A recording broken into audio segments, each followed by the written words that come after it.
or actually we'll go live in just 2 minutes.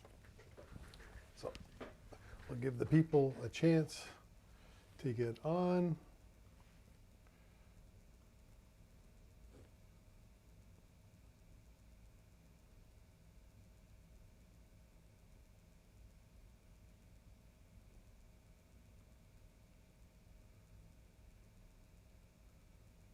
That's not the countdown timer.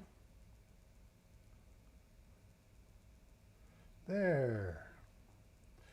As I say, we'll go live in just a few minutes.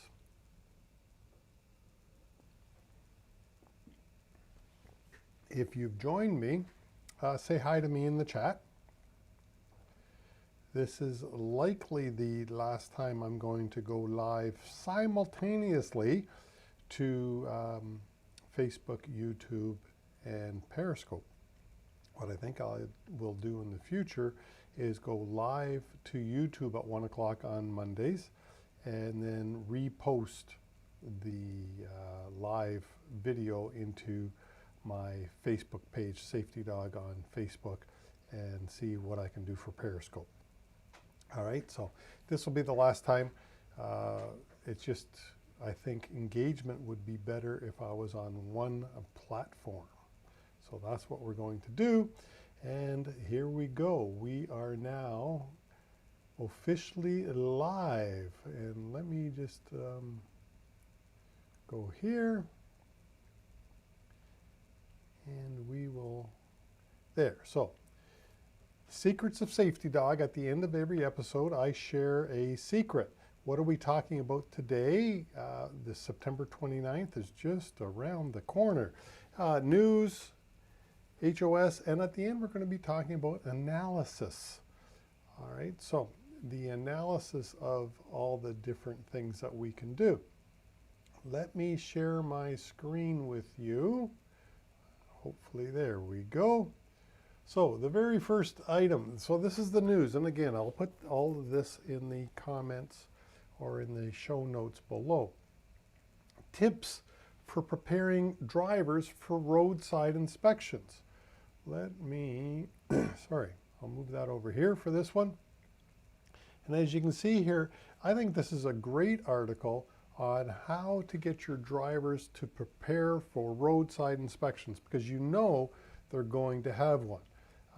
PM stands for preventative maintenance, and of course it is essential. And then they rely on the post-trip and the pre-trip, as well as the whole article here. So I think that's a great article. You should distribute it amongst your drivers and amongst management. I really believe that. Next, did you see this article about the OPP? OPP praising the daring, quick-thinking officer who stopped an out-of-control rig. They believe this truck, the driver of the truck had a medical emergency. And if you read the whole article, the officer jumped on the floorboards or on the steps of the truck and was able to bring the truck to a stop safely. The driver received medical attention away from the scene, but he did receive a medical attention, and in the article says he was doing okay. The officer did a fantastic job, I have to say. And again, this link will be in the show notes below. Unbelievable. Thank you. The officer absolutely probably saved some lives, certainly the truck driver's life. So great job. Whoops, what happened here? This was talking about the hours of service, and somehow it's gone. So the new hours of service come into effect on September the 29th. As this article says, so September the 29th, the new U.S. hours of service. So that's next Monday. 1 week from today, the new hours of service come into effect for the U.S. operation. So Canadians who cross the border, of course, can use the new U.S. hours of service while they're over in the U.S. Last week, I did on my live, I told you what all the changes are. I'm not going to get into it now other than to say that the 30-minute in the 8-hour break has changed. The sleeper berth has changed. The short haul exemption has changed, all as of next Monday. But just to keep things interesting, did you see this article about FMCSAs being sued over these changes? So the lawsuit, the article says, will not stop the changes from proceeding, but they are challenging it in court. So just all interesting stuff. I really enjoy watching how this all goes and gets returned. So that's it for that. Let's do analysis. Well, what's on the podcast this week? This week I have Jane Jaswari from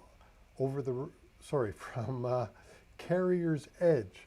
Carrier's Edge, if you're not familiar, is an online truck driver training platform. So online videos, training, documentation, report structures. Jane talks about how the company started, the best 20 to drive for, best fleets to drive for is what it is. And then we get into the pros and the cons, the good, the bad, the ugly of online training. Great interview with Jane this week. So that is on the podcast. So tune in and check that out. So lastly, the secret. What is this week's secret? Safety Dawg secret. This is huge. Analysis. I'm going to spend about 5 minutes, 10 minutes talking about how to analyze your safety scores and department.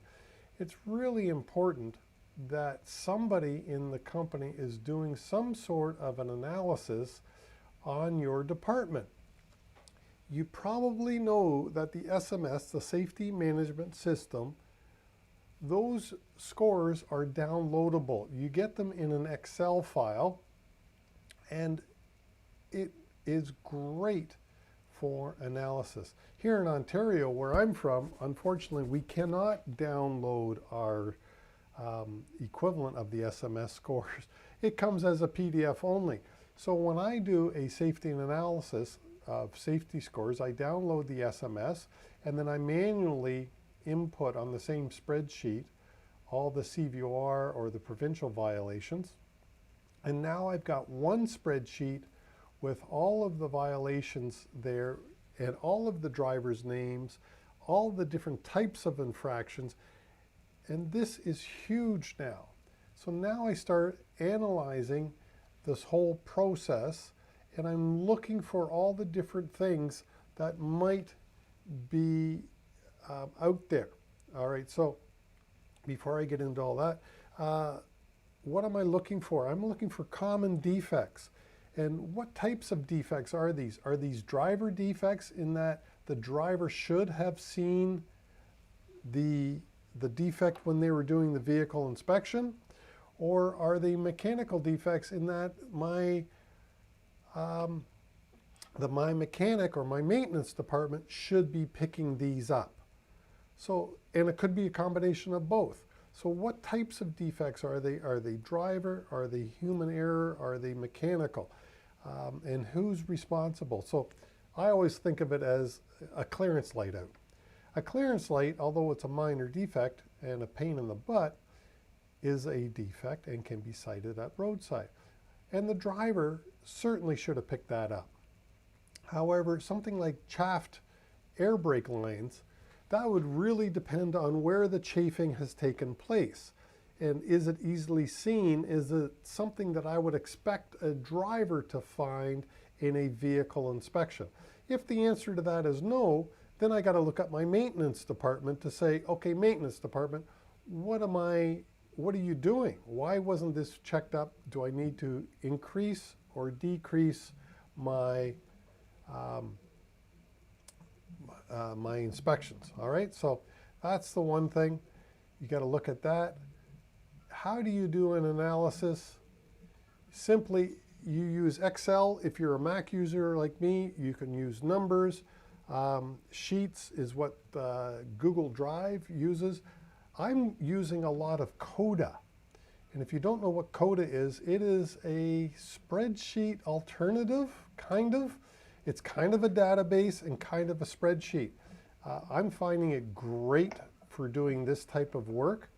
And it is awesome that Coda it gives me some powers that I haven't been able to use in the past. So if you want more information about Coda, leave me a comment there. And of course, what you want to do to talk to upper management is create some graphs. If you can create some graphs in your picture when you're talking to upper management, it puts it in so fewer words. A picture's worth 1,000 words. And so with that, I think that's enough about analysis. So I do believe that your safety department needs to be analyzing your safety scores, analyzing your losses, taking your loss run. Also, they should be doing a frequency, crash frequency.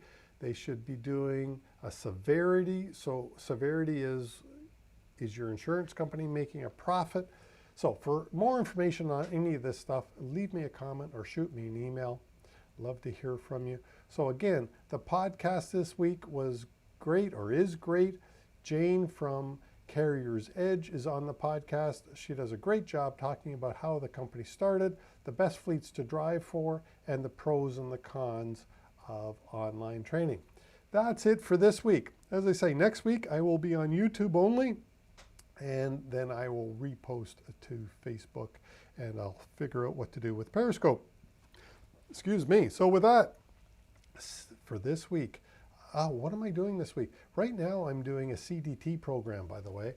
If your company is interested in doing a CDT NATME program, I'm currently doing it. The students are waiting for me to get back to them. But I'm currently doing one for a private company. So you can have NATME delivered just to your company if that is of interest to you. So again, you can say hi in the comments, but you can do that. Get in touch with me. I'll help set you up. It is a joint venture between Safety Dawg and KRTS. I will do that for you. And of course, we do have NATME programs coming up in October. Both a CDT, Certified Driver Trainer, and the Certified Director of Safety are both coming up in October. And if you're interested in that, shoot me a quick note or leave me a comment and I'll tell you how to get more information. All right, with that, Safety Dawg's out.